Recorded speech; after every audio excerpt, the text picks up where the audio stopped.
बिस्मिल्लाहिर्रहमानिर्रहीम। अस्सलाम वालेकुम। आप देख रहे हैं K92 न्यूज़ और मैं हूं आपकी मेज़बान तस्बीहा मजहर। शामिल करते हैं आज की अहम खबरें।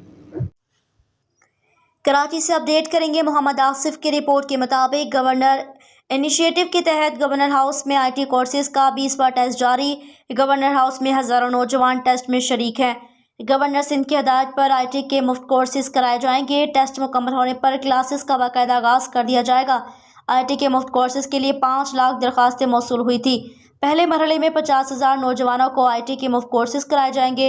IT कोर्सेज का मकसद नौजवानों का बाइख्तियार बनाना है। शऊर दिलाना हमारा काम है। हकूक हासिल करना आपकी जिम्मेदारी है। कराची के चेहरे को मस्क करके दिखाया जाता है। 14 अगस्त वाले रोज़ आप सबके लिए बड़ा ऐलान करूंगा। कोर्सेज मुकम्मल करने वाले नौजवान माहाना 15 से 20 लाख कमा सकेंगे। गवर्नर सिंध कामरान खान टिसूरी ने गवर्नर हाउस के सब्ज़ाजार को बाग दानिश बना दिया है।